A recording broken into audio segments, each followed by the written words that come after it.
This message is a presentation of Pinnacle Baptist Church and the preaching ministry of Pastor Ray McBerry. Other messages like this are available online at pinnaclebaptist.com. The church is located at 2517 High Falls Road in Griffin, Georgia.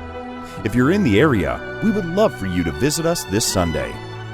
Now, here's today's message. All right, well, we're going to go ahead and get started. It's time. And tonight we're going to be in 2 Corinthians chapter number 8. So I'll give you just a moment to turn there. We're moving along well now through the book of 2 Corinthians.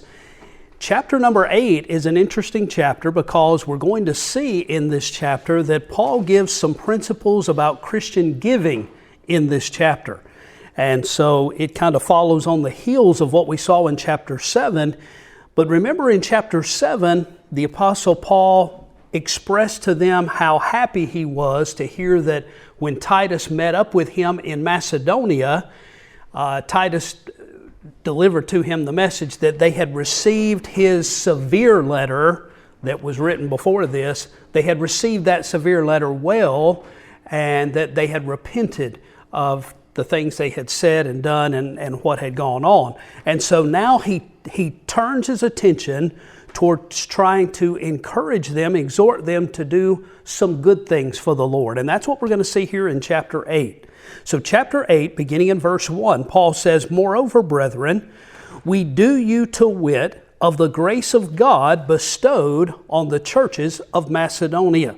Now, Macedonia is located to the north of Greece. It's in that mountainous area north of Greece, and that's actually the place where Alexander the Great and his daddy came from, Philip of Macedon.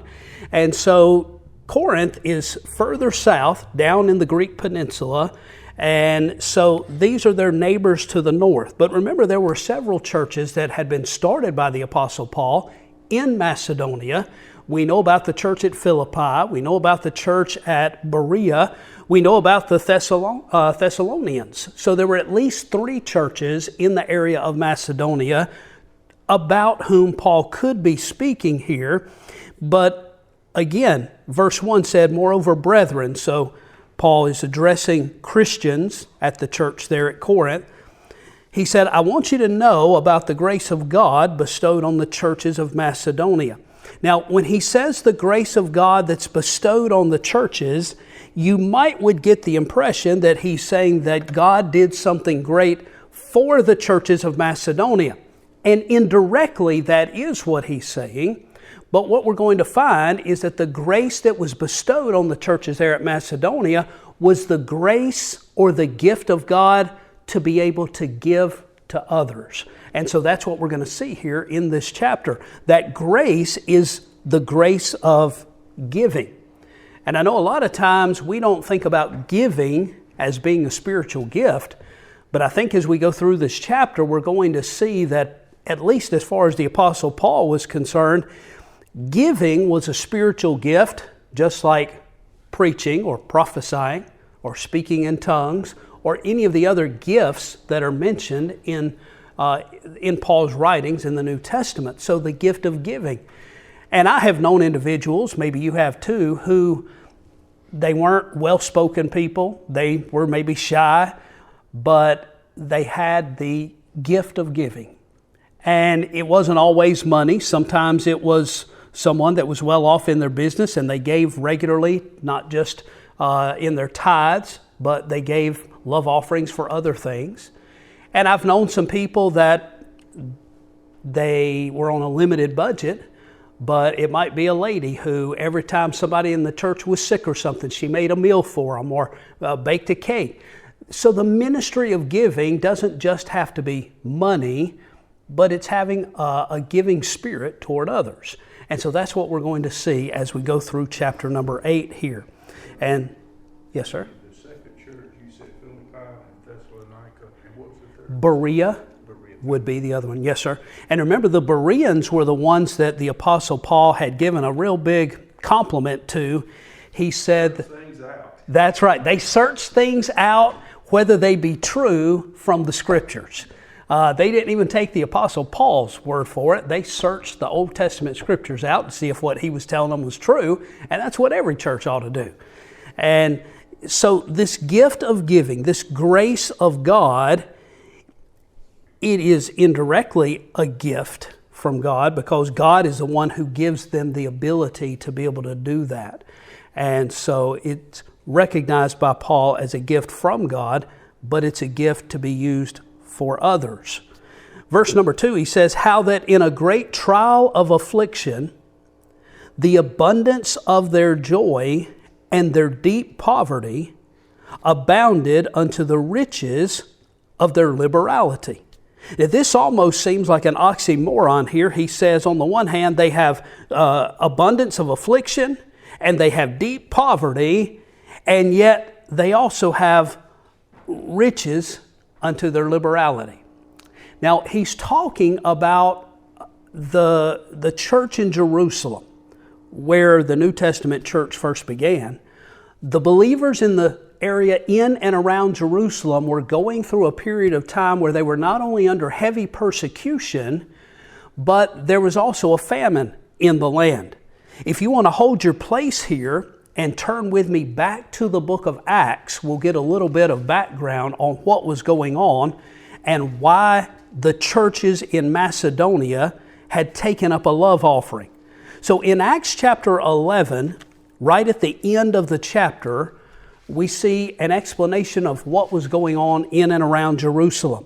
Acts 11, beginning in verse 26, says this, and when he had found him, he brought him unto Antioch, and it came to pass that a whole year they assembled themselves with the church and taught much people. And the disciples were called Christians first in Antioch. Now this is Barnabas and Paul, whose name was still Saul at the time.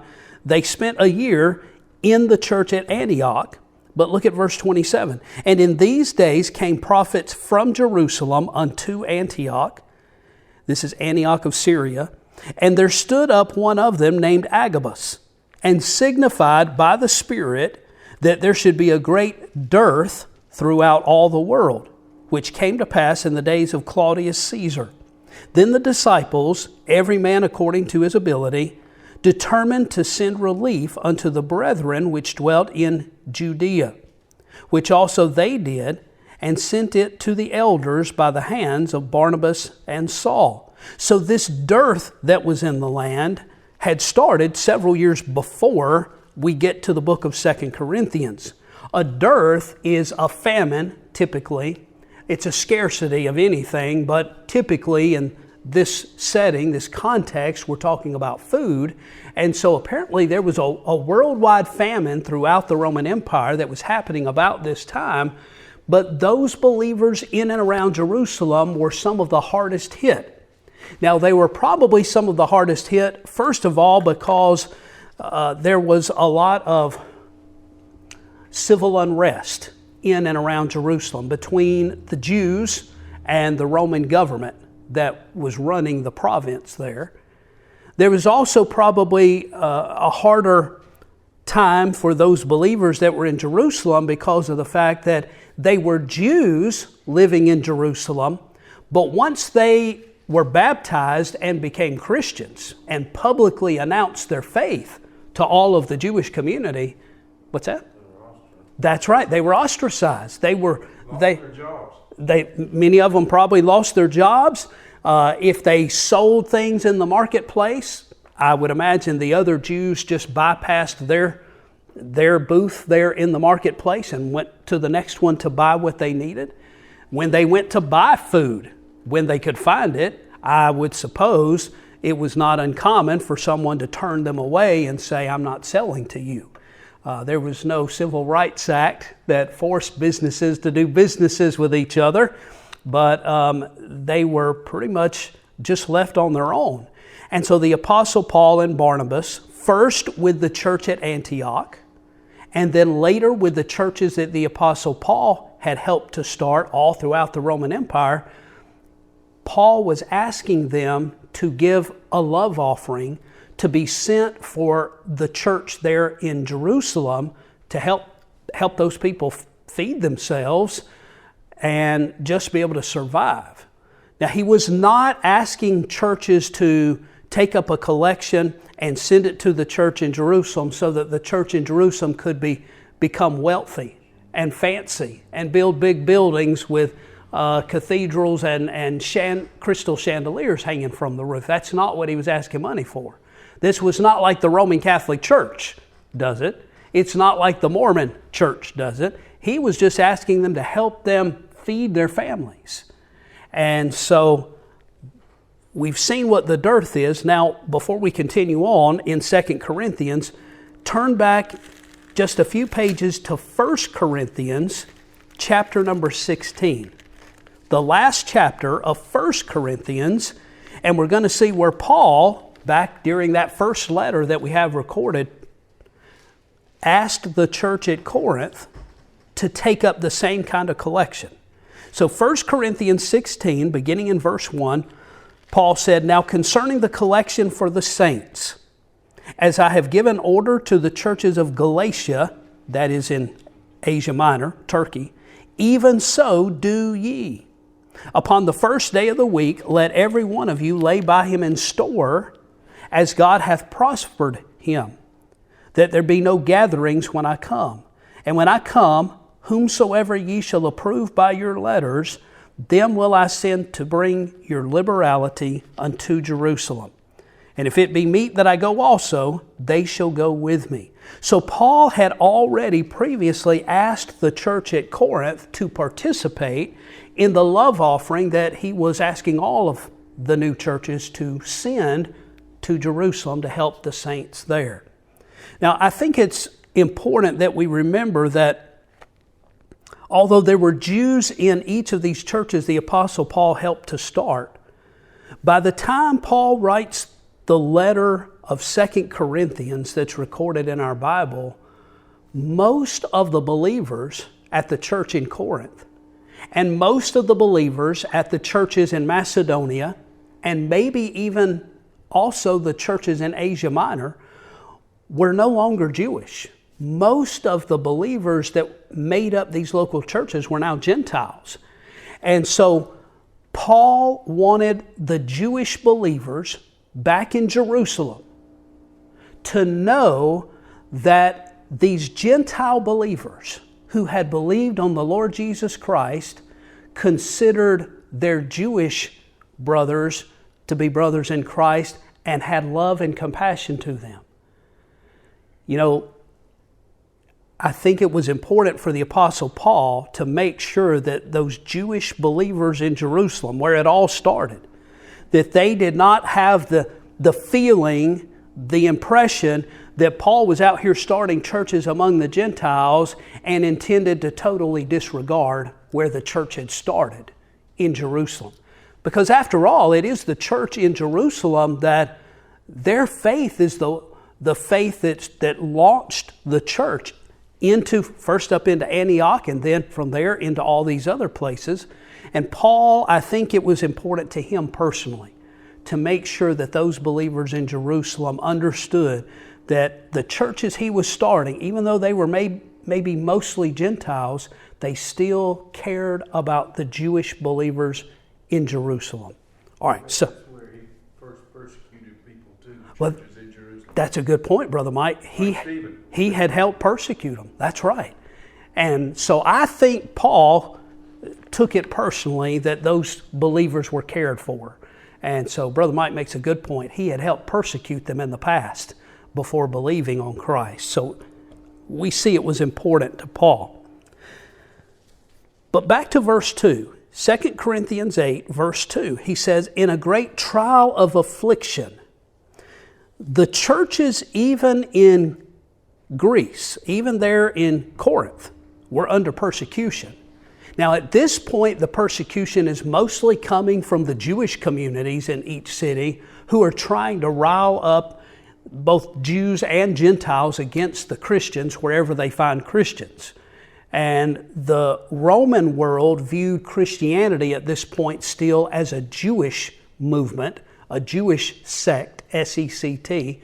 And so the Jews were still causing them problems, and there were there was a great amount of affliction or persecution that was still going on, and it was already beginning to ramp up with persecution from Rome as well. And of course, as you know, it's going to continue. And shortly after this is when Nero becomes the emperor of Rome, and he has Christians just mercilessly killed, slaughtered, and crucified up and down the Appian Way there outside of the city of Rome.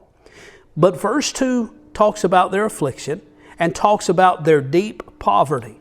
Now he's talking about the churches in Macedonia. Apparently those churches in Philippi and Berea and Thessalonica, they must not have been as wealthy maybe as the church at Corinth. We talked in our introductory week when we started the book of 2 Corinthians about the fact that the church at Corinth was in the middle of a city that was very well-to-do. The city of Corinth was the crossroads of the ancient world before Rome became the crossroads of the ancient world. All the commerce in the Mediterranean almost went through Corinth. And so it was a wealthy city, well-to-do. But Paul says these Macedonians have given. They were afflicted, they were poor, but they gave anyway. And he says it abounded unto the riches of their liberality. When he says the riches of their liberality, he's not talking about the amount of money that they gave. Now, he doesn't tell us what the amount of money is that they gave for the saints back in Jerusalem. But whatever the amount was they gave, apparently, percentage-wise, they were giving generously. It's kind of like, you remember the story of Jesus talking about the widow lady who came through and dropped one mite, M-I-T-E, one little half of a penny into the offering plate there in Jerusalem. And Jesus said she had given more than all those others that made a big deal about how much they gave.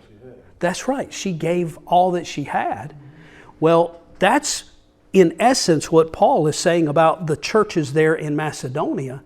He's bragging on them to the church at Corinth. He said, listen, they gave abundantly, and it abounded to the riches of their liberality. The liberality was that they gave beyond just giving a 10% tithe. They were giving beyond their measure with what they had. Verse 3, he goes on, for to their power I bear record, yea, and beyond their power, they were willing of themselves. He said they didn't just give what they could, they gave till it hurt. They gave more than what they really could afford to give. But they were doing it for others. What a beautiful thing, and it's little wonder that Paul calls that a spiritual gift. Now, all of us have to provide for ourselves and for our families, but when someone gives beyond that ability to others, that means they're sacrificing for themselves to give to others to make sure they have. Brother Mike? Brother Ray, that is not just the gift for others. To me, that shows they were looking at Christ who gave himself fully. He died, he gave his blood, suffered agonizing pain and horror for us. They had that spirit and gave what they... Brother Mike says they gave the way they did because of the example of Christ, which is exactly what Paul said, but we're not quite there. So, we're getting there though. But Brother Mike is exactly right. Verse 4 says, praying us with much entreaty that we would receive the gift and take upon us the fellowship of the ministering to the saints. Paul said, we didn't have to ask them to give. When we told them of the need, they begged us to take their money, their offering for the saints in Jerusalem. Paul said they begged us to do it. They entreated us, praying us, begging us. And this they did. Verse 5, not as we hoped, but first gave their own selves to the Lord, and unto us by the will of God. Paul said they didn't give like we had hoped. We had hoped that they would take up a collection for the saints in Jerusalem. That's what we were hoping for. But Paul says they went above and beyond that. They first offered themselves to the Lord, and then they gave for the saints in Jerusalem and gave for us because they first offered themselves to the Lord. Brother Dean Hamby preaches our missions conference every year here at Pinnacle Baptist Church. He has the whole 10 years that we've had missions conference, and we'll have another one coming up at Pinnacle Baptist in the not too distant future.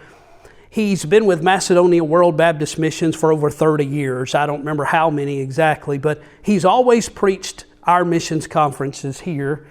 And I remember when I was a teenager,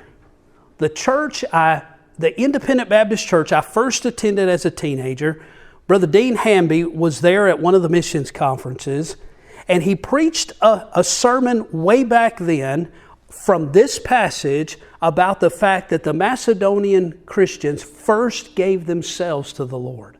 And one of the things he said, I've never forgotten, he said, if God ever gets you, then that means He also has your job, your habits, your pocketbook, and everything else that goes with you. So these Macedonian Christians had first given themselves to God, and everything else they had came along with it. Yes, sir. I was going to say, once they gave themselves and all that other was the Lord's anyways, it wasn't hard to give it. That's a good way of looking at it, Brother Alex. Once they gave themselves to the Lord, all the rest of that just came with them. It wasn't them giving it. They were acknowledging it belonged to Him anyway. And that really is the spirit I think that we all ought to have. Everything that I have belongs to the Lord anyway. I'm just His slave, His servant, a slave of Christ. And so Paul is bragging on the churches there in Macedonia. Verse 6, he says, insomuch that we desired Titus, that as he had begun, so he would also finish in you the same grace also. So Paul is hearkening back to what he had said to them at the end of that first letter he wrote to the church at Corinth that we have in our Bible. He said, I mentioned this to you in the past, and so my prayer is that you also would participate, just like the Macedonians have done. He says in verse 7, therefore, as ye abound in everything, in faith and utterance and knowledge, and in all diligence, and in your love to us, see that ye abound in this grace also. Now, Paul is talking about the fact that the church at Corinth prided itself in a right way on the fact that they practiced and exercised the spiritual gifts. And if you go back and read the first letter to the church at Corinth, Paul he's very obvious in his writing, especially when he gets to chapter 13 and 14, and he's talking about the gift of speaking in tongues that was in effect at that point. He says, you all do this and this and this and this. And so he was listing the spiritual gifts, and the church at Corinth put great emphasis on exercising the spiritual gifts that were given to the church. And yet here we see in verse 7 that Paul he's naming those gifts, though he uses different names for them. Faith, well, trusting God, of course, is a spiritual gift. Utterance, I think, is where he was talking about that speaking in an unknown language.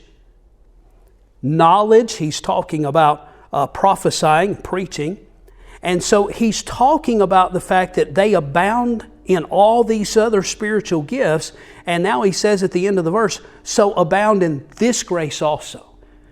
You take great pride in the fact that you exercise all the other spiritual gifts, so exercise this one also, that is giving with a Christ-like heart.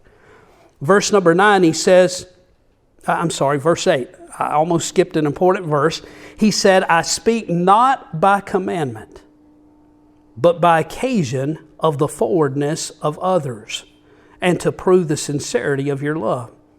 Just like he had done in a couple of places back in 1 Corinthians, he makes it clear that, okay, what I've said up to this point is by commandment. It's under divine appointment by God that I say what I've said, but now I want to say something to you that's just me to you. This is not God telling me I have to tell you this. It's not God saying you have to do this. Let me just tell you what I think you ought to do.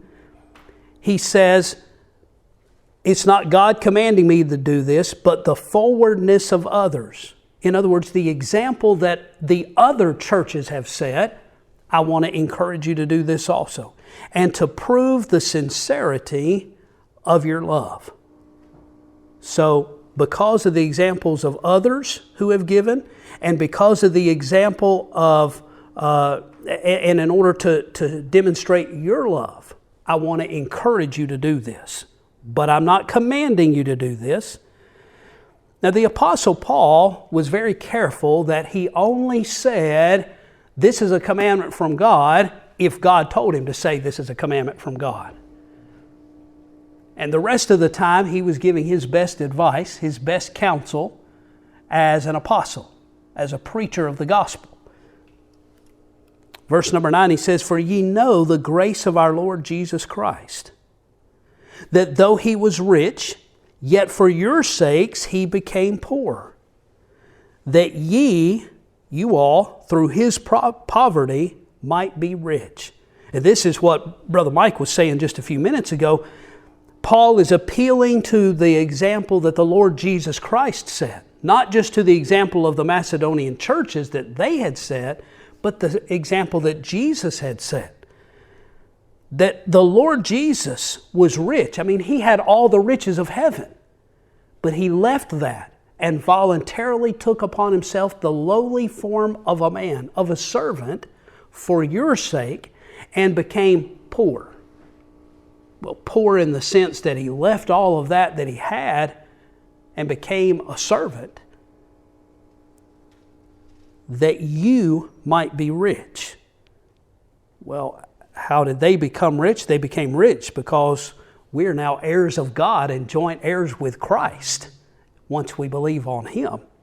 Verse 10, and herein I give my advice. Again, he's being careful to say this is not a command of God.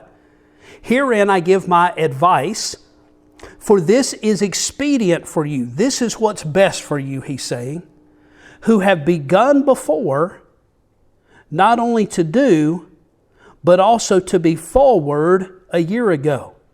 Again, he's talking about hearkening back to what he wrote to them, asking them to consider giving in that previous letter. And now he's saying, what you talked about doing previously, I would like to see you go ahead and follow through with that. And you send a gift also for the saints that are in Jerusalem. Verse 11, now therefore perform the doing of it. Don't keep talking about it. Go ahead and do it. I want to encourage you to do it, is what he's saying.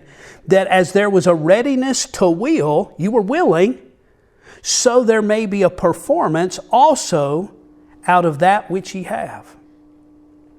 Have you ever known Christians that they talked a lot about what they wanted to do for God, but it never materialized?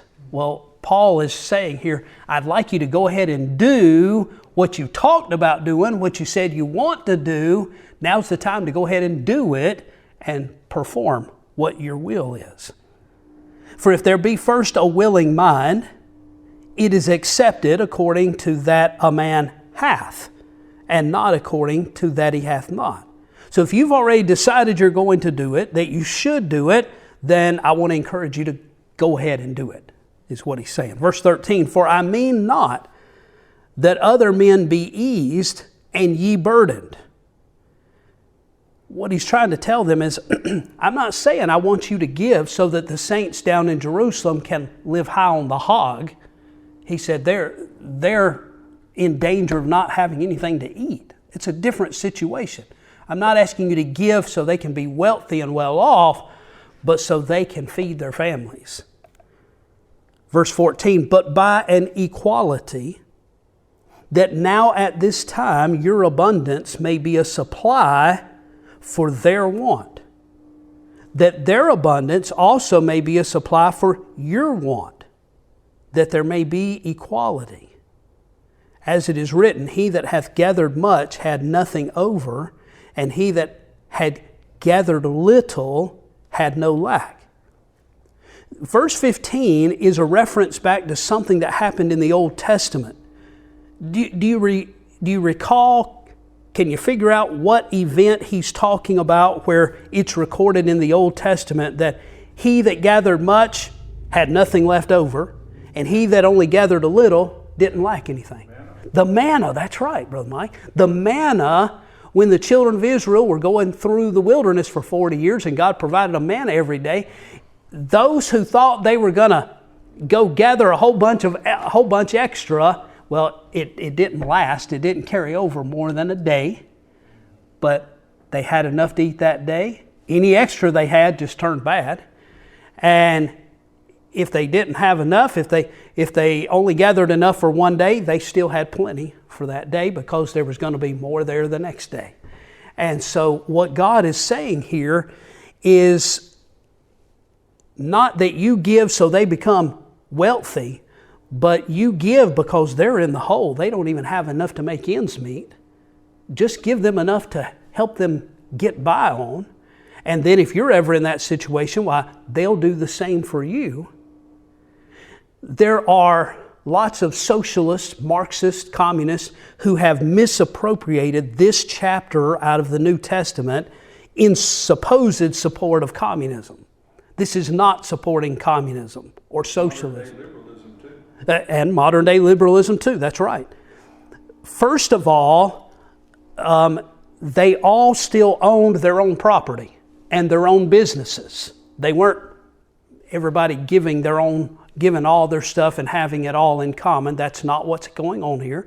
Number two, Paul plainly has said twice in this passage, this is not by command, but I'm encouraging you to do it. Today, in communist governments, communist countries, and in socialist countries like these United States, government doesn't ask you or encourage you to give to others. They force you to give because that's what socialism, communism, Marxism does. That's not what is being taught here in this passage.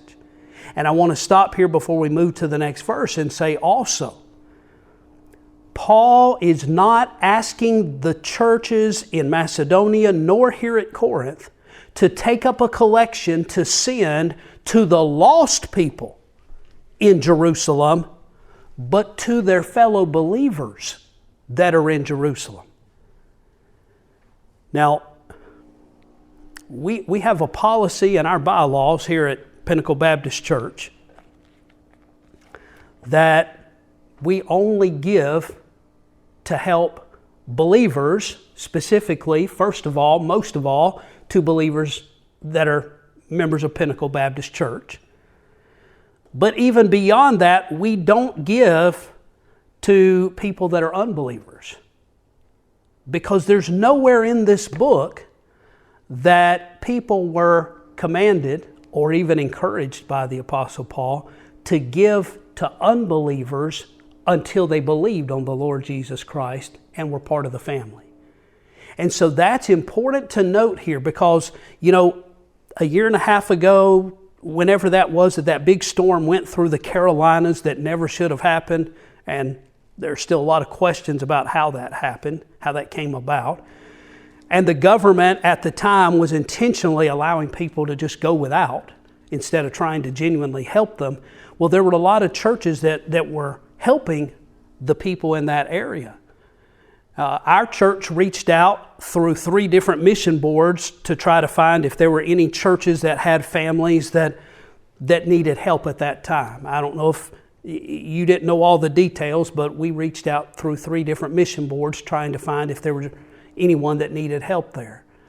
But what we were not offering to do was to just give money to the Red Cross or the Lions Club or whatever philanthropic organizations that were trying to give help to the general community there, because the money that is given in God's house is for the use of the Lord's work and for the helping of God's people. The New Testament church is nowhere commanded or even asked to give to unbelievers. And so I just mentioned that because there are a lot of churches that when that was going on, they were just giving money left and right to all these different organizations. But that, quite honestly, is not a biblical approach. That's not a biblical stand to take. And so at Pinnacle Baptist Church, we offered to help believers who were in need, but we were not offering to just give out money, dole out money to unbelievers. Yes, Brandon, I was just going to say with those organizations, a lot of that money they sent probably didn't make it to where it was supposed to go anyway. Went to administrative costs. Right, I'm sure there's a lot that didn't make it that way. Right. But at the same time, the U.S. government, through its people who were there on site, were saying if you saw a Trump sign, don't give them any help. right. They were refusing to help people when they could help people. But you know, I point that out. U.S. citizens, I mean. Right, citizens. I point that out only because there are so many churches who they think that it's just a good deed to just give money to whoever needs help, wants help, asks for help, without being biblical in their giving. I know when I was a Sunday school bus captain years ago at another church, when I was a young man, we constantly, because we had a bus ministry, we would have different families that would come in and ask for help financially for paying the light bill or buying groceries or whatever. And if it was for children that rode the church bus, we made sure that they had food to eat. But when it came to paying for other things, if the parents didn't even come to church, didn't even make a profession of faith, we had a policy that we did not give them money, because who knows what they're going to spend that money on. But there are churches that do that all the time without any biblical guidelines, and I just wonder how much money that's been given for the Lord's work has been frittered away, giving it to people that don't appreciate it, aren't saved, and as Brother Alex pointed out, might or might not have gotten it anyway, depending on where you gave it. It's a misuse of the Lord's money. That's right. Not ours. That's right. It's a misuse of God's money because it's not our money. That's a perfect way to look at it. We're just stewards of it. It's His money. All right, well, let's continue on here. Verse 16, Paul says, "But thanks be to God, which put the same earnest care into the heart of Titus for you." Now remember, Titus is the one that he had sent down there to them, I guess with that severe letter. And then Titus is the one that brought back word of their response to him after they got that severe letter. And Paul is bragging on them, but he's bragging on Titus too. He said, Titus says great things about you, and Titus believes that you all want to give. So I'm sending Titus back down there because he believes your heart's desire is that you want to help also. For indeed he accepted the exhortation, but being more forward, of his own accord he went unto you. Paul said Titus believes that you ought to do this. So on his own he has said, Paul, I want to go talk to them about this. I think this is something they will want to do. Let me go talk to them. Verse 18, "And we have sent with him the brother whose praise is in the gospel throughout all the churches. And not that only, but who was also chosen of the churches to travel with us with this grace, which is administered by us to the glory of the same Lord and declaration of your ready mind." So Paul says, I'm sending Titus to you because he thinks that you want to give, and he wants you to give because he wants you to get a spiritual reward for giving. But with him is coming another brother.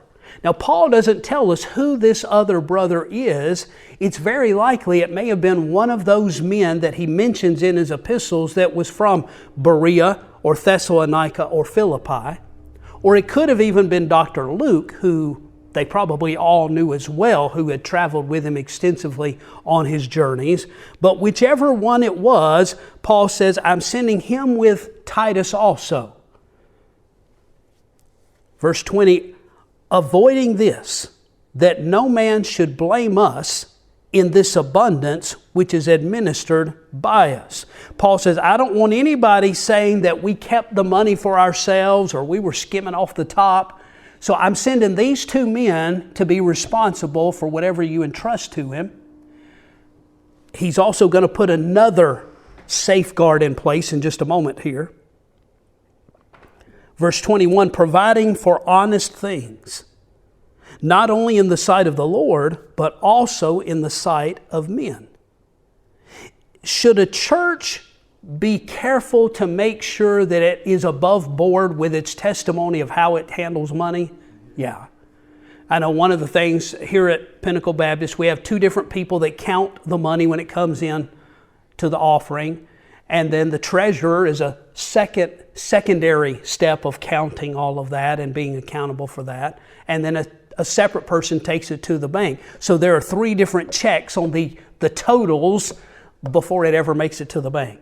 Accountability so that we all are being good stewards of God's money, and so that just for testimony's sake, no one can ever say that something improper was done with anything that was given to the Lord's work. And those are some of the safeguards Paul is trying to put in place here as well. Look at verse 22. He says, and we have sent with them our brother. So this is a third man coming with Titus and whoever the other one was. We have sent with them our brother, whom we have oftentimes proved diligent in many things, but now much more diligent upon the great confidence which I have in you. So again, we don't know who either of these other two brothers were, but apparently they knew who these two men were, so that when they showed up, they were men that they recognized, that they knew, and that had a good testimony. Verse 23, whether any do inquire of Titus, he is my partner and fellow helper concerning you. Or our brethren be inquired of, that is the other two. They are the messengers of the churches and the glory of Christ. Now that word messengers is the same Greek word as apostle. But these two men, Paul's not saying they hold the office of apostle, but they are performing the role of an ambassador, is what Paul is saying here. So that's what that word messenger is. So Paul says, I'm speaking on my own for Titus, and these other two men, the churches have spoken for them, for their testimony. Wherefore show ye to them, and before the churches, the proof of your love and of our boasting on your behalf. Paul says, so I want you to demonstrate to the other churches that you have Christian charity also.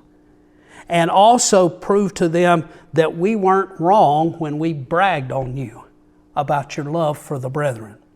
Now, the one last thing I'll say about those safeguards that were put in place, in that passage we read at the end of 1 Corinthians 16, Paul had plainly said that they were, in chapter 16, he said, see if I can find the verse.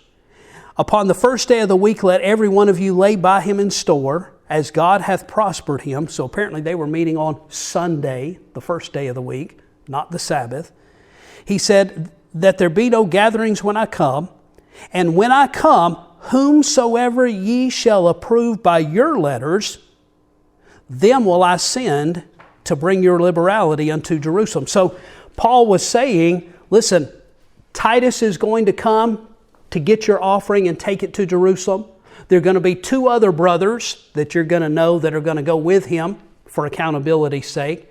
And you choose someone out of your own midst to go with them for that accountability, to make sure that it gets where it's supposed to be going.